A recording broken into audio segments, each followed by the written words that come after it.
The Environment Minister, Eamon Ryan, has said that disinformation is being accepted as gospel. So we thought, with the new year now upon us and the growth of social media, so much discussion about the rise of artificial intelligence as well, disinformation has never been as prevalent as it is today. So we're asking, do you know how to spot it? Like, if you're looking at a video on X or Twitter, Instagram, Facebook, can you actually tell whether or not the information is accurate? Razeen Ibrahim is a journalist specialising in content verification. Razan, sorry, thank you for coming into us here today. Has artificial intelligence, has that massively increased now the issues with disinformation? Absolutely. It makes our job as a journalist who are experts in verifying content on social media definitely more complicated. We would have more steps in identifying any disinformation or fabricated content on social media. However, AI last year, although it was prominent, there was a huge attention to it, but they were struggling in some aspects of images and videos. For example, in videos, we would identify mismatch between the voice, the body language, the lips, and we also would identify for blurs. The picture is not 100% clear. One of the things they also did not made it very well: teeth, hands and fingers, eyes, and accessories. If you are wearing glasses, for example, or some necklaces, etc. So we as experts, we do look at these very specific signals for us to determine. That's mainly, I suppose, some of the issues posed by AI or artificial intelligence, but trying to decipher what's an accurate video, versus one that's totally, made up or manufactured. That's been an issue in social media for the past number of years. Absolutely. Since the existence of journalism and the government as well, because they use disinformation as a tool to manipulate public opinion and to spread propaganda. This has been long time, but one of the incidents, I'd say, the Arabic Spring, when it started in 2010 and 2011, it really brought a huge wave of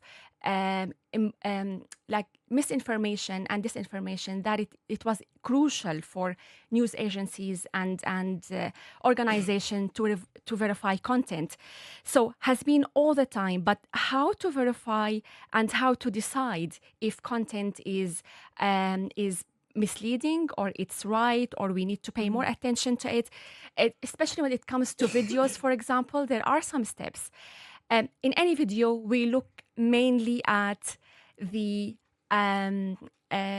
location of the video. We look at the date of the video, and then the source of the video. What is the original source of the video? These are three main important steps in verifying any video. And then the other thing as well, when it comes to images, we do look at the image when it was posted, the first time it was shared on social media, and then we do image reverse, where we can look at the early occurrences of this image on social media. But we do look at all the details, the street signs, if there are shadows, if there is any added thing, for example, text to the image, etc. So that is constant work from our side when it comes to content verification. The image reverse, that's something the public can do themselves. Absolutely. Isn't it? It is available. Google have an excellent tool for reverse and all of that. So that's and I always say, trust yourself. Critical thinking is important, and these steps, I know some people would feel, oh my God, do I have to go to these stages to determine if the video or the content is misleading or it's accurate? These are really simple steps. With very small steps you could identify. But what is most important is to share. Always pause before we share any content on social media, unless we are 100% sure that the content is accurate. This is where we can share it, because it's a responsibility. in this era of disinformation.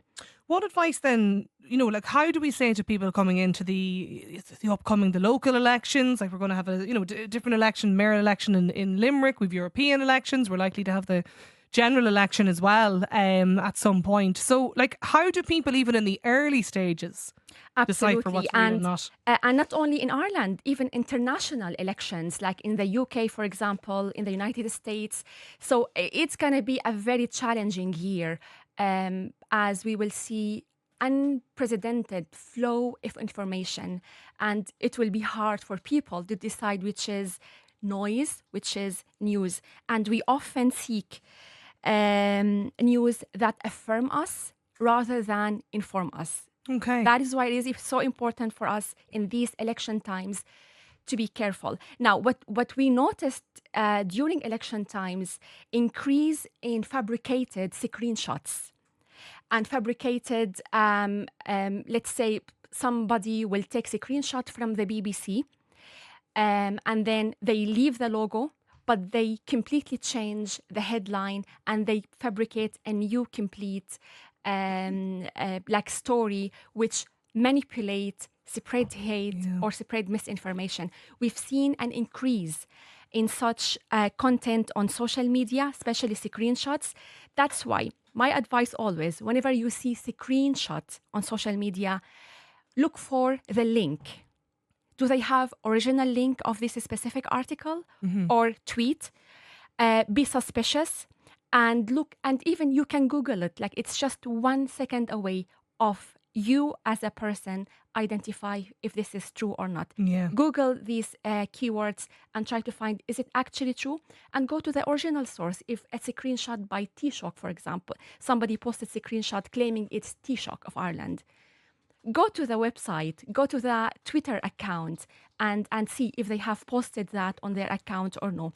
So that is why it is super important to look at, these clues and trust yourself, have a critical thinking, and in general as well, go to the sources that you believe they are credible and they have reputation, history of posting credible content. I find, with so much of the footage that has started to emerge from between, Israel and Palestine and Gaza in recent weeks and really since the attacks back in early October, there's an awful lot of footage that comes out and I see other commentators, constantly talking about, well, that's actually something that maybe happened, whatever Syria. number.